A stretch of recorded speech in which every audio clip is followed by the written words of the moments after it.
Bismillahirrahmanirrahim. Assalamu alaikum students. I hope you all are doing well. Welcome to lecture 24 of industrial pharmacy. We are discussing the topic of drying, and this is the last lecture of this lecture series, that is of drying. Today we'll be discussing a very small topic, but yet an important parameter to be considered while discussing or considering the process of drying in pharmaceutical industries. So we are going to discuss the solute migration during drying today. Solute migration is the phenomena that can occur during drying, which results from the movement of a solution within a wet system. The solvent moves towards the surface of a solid from where it evaporates, taking any dissolved solutes with it. Many drugs and binding agents are soluble in granulating fluid, and during the drying of granules, these solutes can move towards the surface of the drying bed or granule and be deposited there when the solvent evaporates. Solute migration during drying can lead to localized variability in the concentration of the soluble drugs and excipients within the dry products. Solute migration एक ऐसा phenomena है जो कि during drawing occur होता है, जो result करता है सॉल्यूशन की मूवमेंट को within a wet system. Solvent move करता है towards the surface of the solid during drying, जहाँ से उसे एवेपोरेट होना होता है, और साथ साथ वो अपने साथ डिज़ोल्व सॉल्यूट्स को भी ले जाता है. बहुत सारी ड्रग्स और बाइंडिंग एजेंट सॉल्यूबल होते हैं ग्रैनुलेटिंग फ्लूइड में, और ड्यूरिंग ड्राइंग ग्रैनुलेट्स की ड्राइंग के दौरान ये सॉल्यूट्स मूव करते हैं towards the surface of the drawing bed या फिर ग्रैन्यूल के ऊपर, और वहाँ डिपॉजिट हो जाते हैं जब सॉल्वेंट इवेपोरेट होता है. सॉल्यूट माइग्रेशन जब ड्राइंग के दौरान हो रही होती है तो वो लोकलाइज्ड वेरिएबिलिटी करवाती है कंसंट्रेशन में सॉल्यूबल ड्रग्स की और एक्सिपिएंट्स की with in the dry product. There are different types of migration associated with solute migration. Migration associated with drying granules can be of two types: intergranular migration between granules and intragranular migration within individual granules. Intergranular migration, where the solutes move from granule to granule, may result in gross maldistribution of the active drugs. It can occur during the drying of static beds of granule, for example, tray drying, because the solvent of accompanying solutes move from granule to granule towards the top of the surface of the bed where evaporation occurs. When the granules are compressed, the tablets may have a deficiency or an excess of the drug.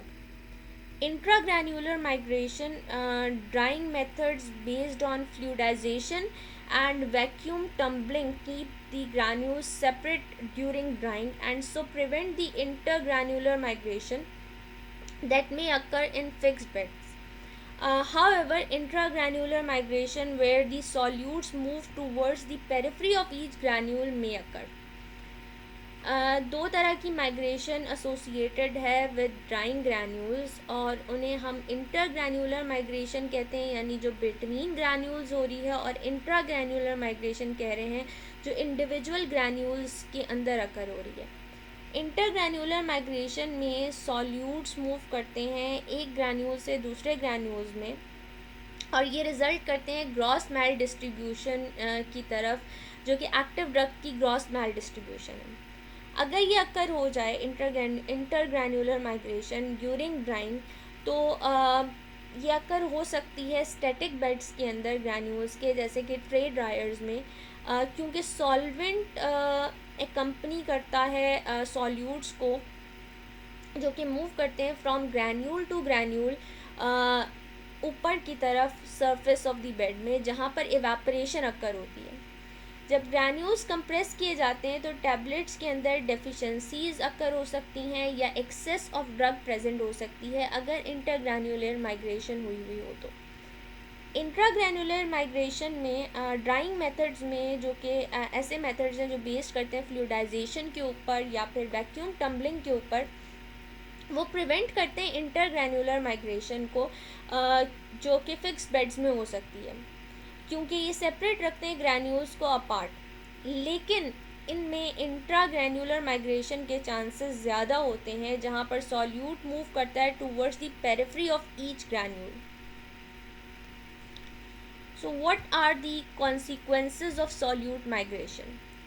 Solute migration of either type can result in a number of problems and occasional benefits.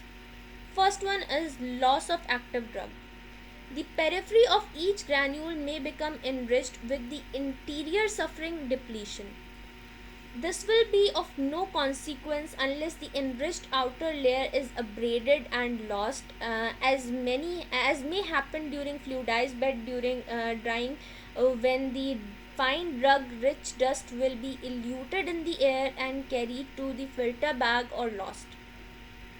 The granules suffer a net loss of drug and as a result will be below specification with respect to the quantity of active ingredients.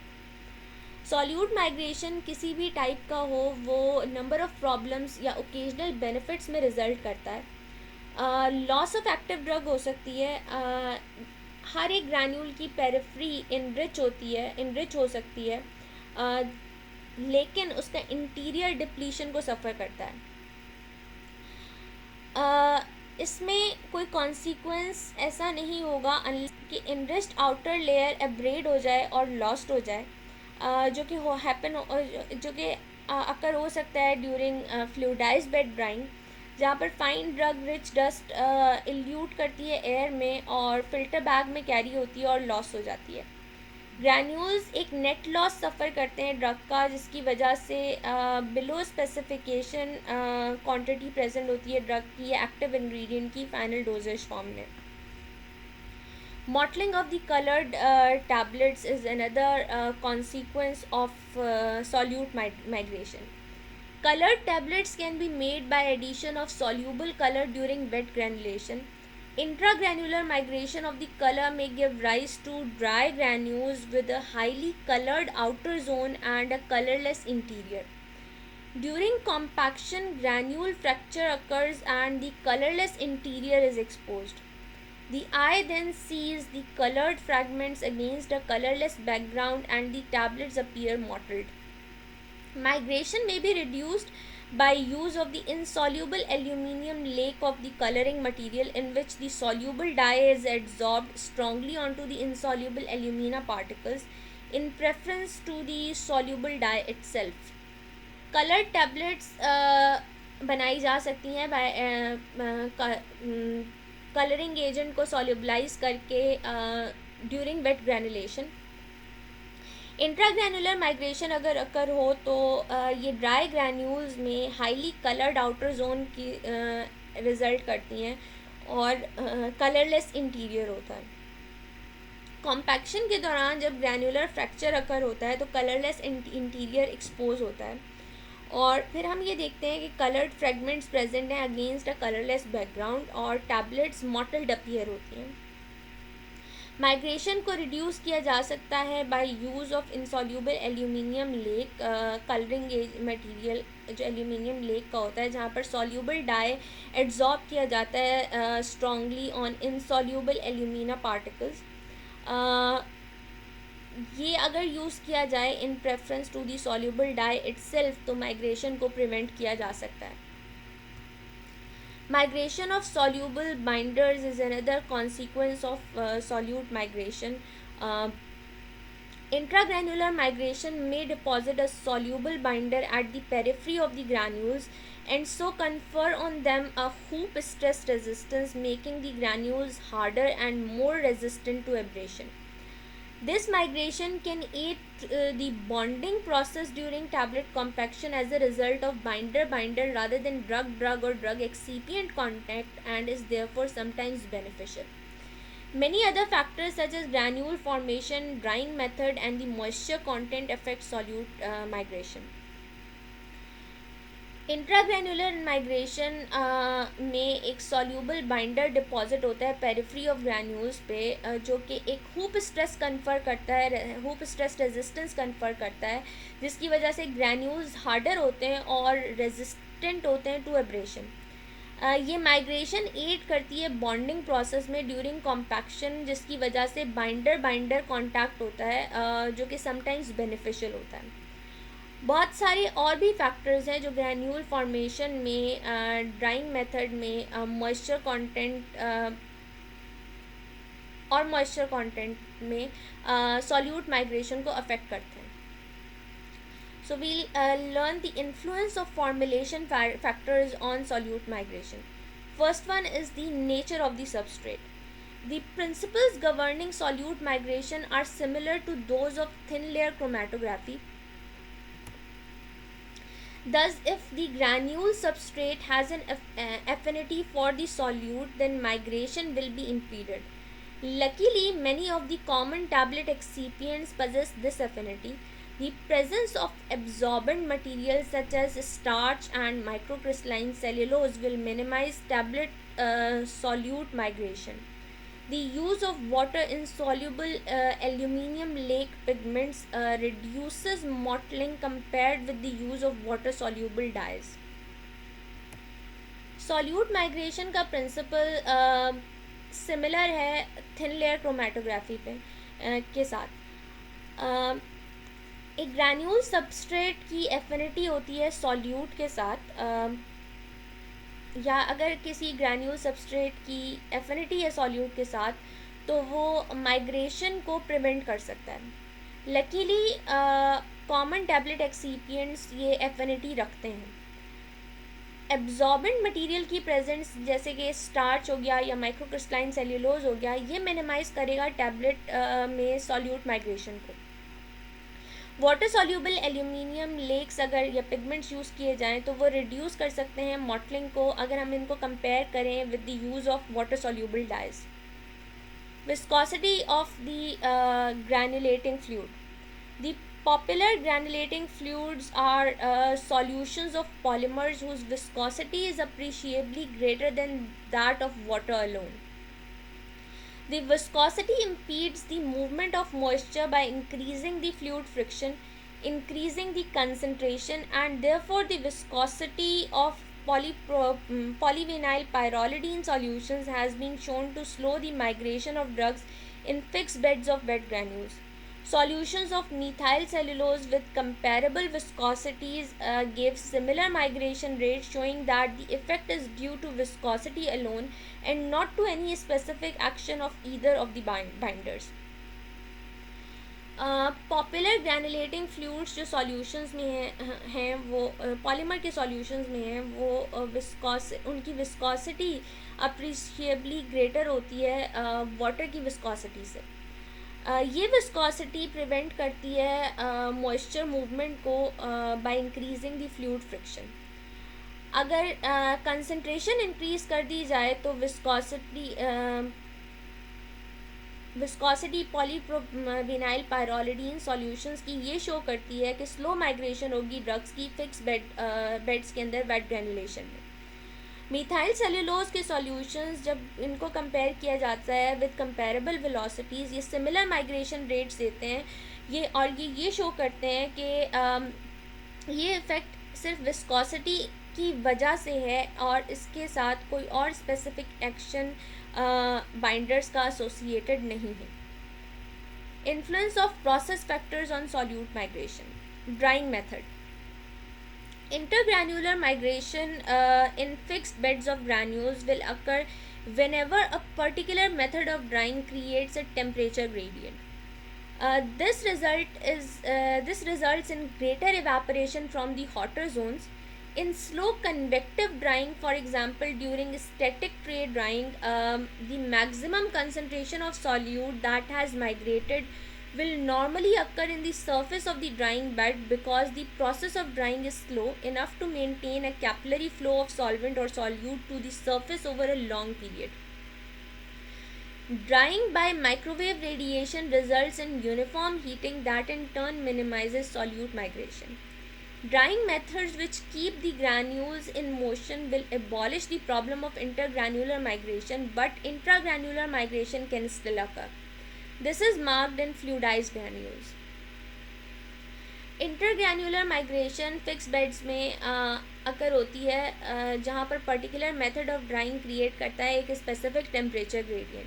ये result करता है greater evaporation में जो कि hotter zone से हो रही होती है.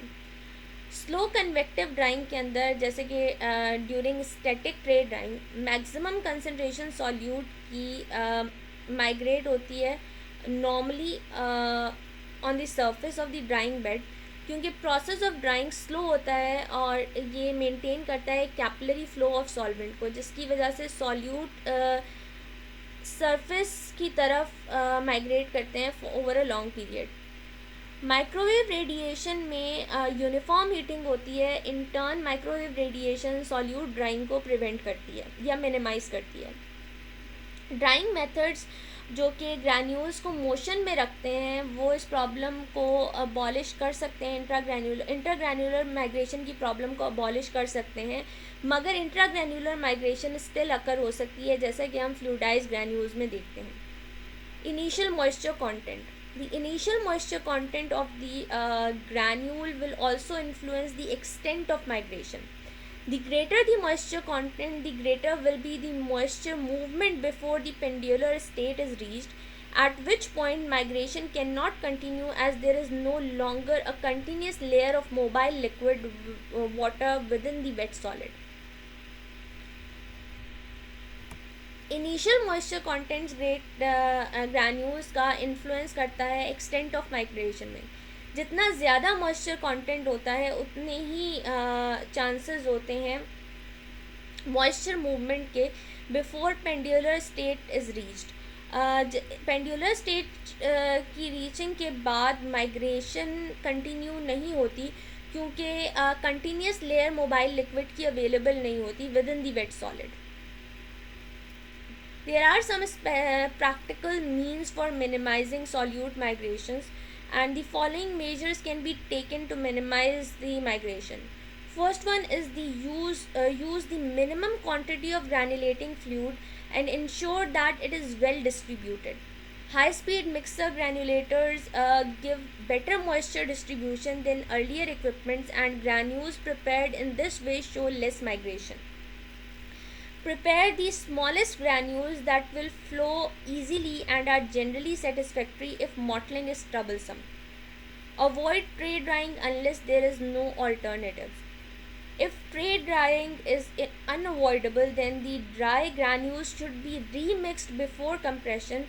This will ensure that a random mix of enriched and depleted granules will be fed to the tablet machine. This remixing will be more effective if the granules are small, as there will be a greater number of granules per diaphyll. If intragranular migration is likely to be troublesome, consider vacuum or microwave drying as an alternative to fluidized bed drying. कुछ measures लिए जा सकते हैं solute migration को prevent करने के लिए. Minimum quantity अगर ग्रैनुलेटिंग फ्लूइड की यूज़ की जाए तो ये इंश्योर करती है कि ये मिनिमम क्वांटिटी वेल डिस्ट्रीब्यूटेड है. हाई स्पीड मिक्सर का यूज़ बेटर मॉइस्चर डिस्ट्रीब्यूशन देता है as compare to earlier equipments, और granules high speed mixer granulator से जब प्रिपेयर किए जाते हैं तो वो लेस माइग्रेशन शो करते हैं. अगर ग्रैन्यूल्स को माइग्रेशन से बचाना है तो उन्हें स्मॉलेस्ट ग्रैन्यूल्स की फॉर्म में प्रिपेयर किया जाता है जो कि ईज़िली फ़्लो हो सकें और जनरली सेटिस्फैक्ट्री फ़्लो प्रॉपर्टीज़ दे सकें अगर मॉटलिंग ट्रबलसम है तो. ट्रे ड्राइंग को अवॉइड किया जाए अनलेस कोई अल्टरनेटिव मौजूद नहीं है. अगर ट्रे ड्राइंग अनअवॉइडेबल है तो ड्राई ग्रैन्यूल्स को रीमिक्स किया जाए बिफोर कंप्रेशन. ये इंश्योर करेगा कि एक रैंडम मिक्स में इनरिच्ड और डिप्लीटेड ग्रैन्यूल्स प्रेजेंट हैं और ये फेड हो रहे हैं टू दी टैबलेट मशीन. ये मिक्सिंग ज़्यादा इफ़ेक्टिव होगी अगर ग्रैन्यूल्स स्मॉल हैं, क्योंकि ग्रेटर नंबर ऑफ ग्रैन्यूल्स पर डाई प्रेजेंट होंगे. अगर इंट्राग्रेनुलर माइग्रेशन लाइकली है और ट्रबलसम है तो वैक्यूम या microwave drying as an alternative drying method use किया जाता है तो to fluidise bed drying to prevent और minimise the solute migration during drying process. So that is the end of this topic. This topic was subdivided into 5 parts, and this was the last part that we have discussed today. If you have any questions related to drawing, the whole drawing topic, you can post it on HULMS or in the comment section below. Thank you for listening to this lecture. Take care of yourself and everyone around you. Allah Hafiz.